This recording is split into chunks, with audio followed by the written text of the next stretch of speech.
Shirtless thoughts on you as a series. Hopefully, this is the end because I'm not watching another season after the way this turned out. Um, I'm sort of satisfied with the ending. Kind of not. Spoilers for those who didn't watch it yet, because he gets away with everything. So I'm not satisfied, but I'm also satisfied because he didn't die, and it sounds like it's over, but it's not really over. He's gonna keep killing people. But he finally found love, which I was always kind of wanting from, which is weird because he's always been the bad guy, you know? But I'm still rooting for him, I guess, because I got a little evil in my heart. I don't fucking know. But I don't know. I always want him to just finally find a success. Like when he got with Love, I was like, okay, he's finally got the perfect love for himself. Everything's gonna work out well, and then it didn't. And then Kate, their love is not believable though, at all.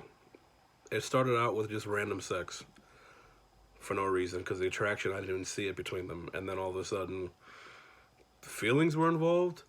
That is kind of realistic because people like that in real life, they'll allegedly fall in love over sex, which is sad about us.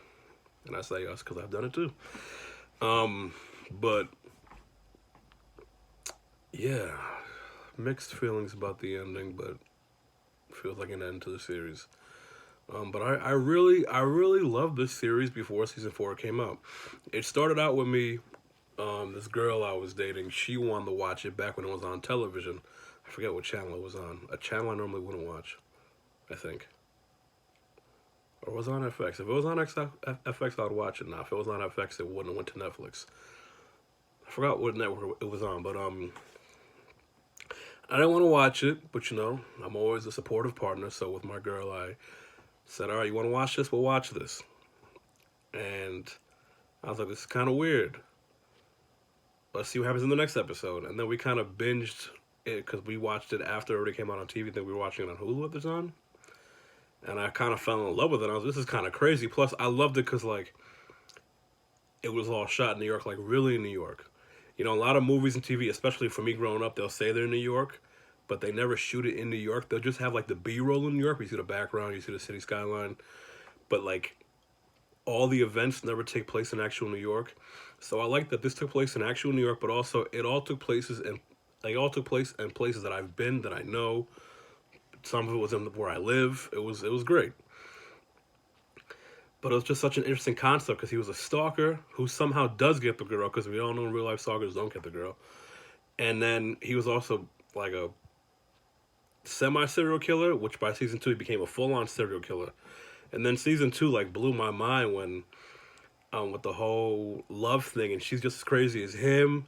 And then season 3 was insane because like he can't help but be Joe and become obsessed with another girl.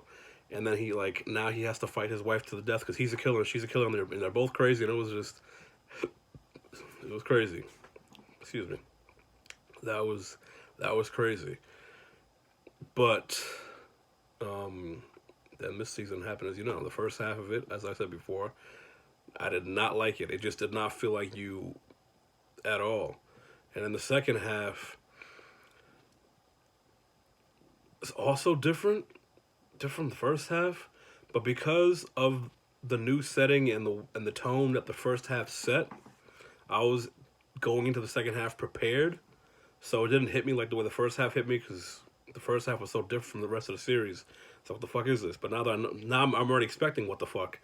I can handle what the fuck until the split personality reveal, and I was like, what the fuck? How long has this happened? Turns out it just happened in this season. It's like, why did that happen? That's never explained. He just has a split personality now, and it's based on this random guy that he's obsessing over for no fucking reason either. That was weird. It's just randomly thrown in there, and then, but he's really trying to redeem himself, and I'm rooting for him. I'm rooting for him to redeem himself. And in the end, he didn't, which pissed me off a little bit. Kind of pissed me off, but I guess there's no other way he can go. He can't redeem himself, but he can still get away with everything. So, whatever. You season 4, or you as a series all as a whole. I loved it, but ended horribly. It was like was like a relationship. I wasn't sure, and then all of a sudden I was like in love with it. And then as it went on, it got better and better, and I was crazy about it. This is amazing. And then all of a sudden, it just fell off randomly at the end, like a relationship. It's just out of nowhere. Shit sucks. Shit doesn't suck for a while. It just sucks out of nowhere, and then everything falls apart. So yeah, You was about love and relationships, and that shit was written like a goddamn relationship. Those are my thoughts. Watch the show, but don't watch season 4.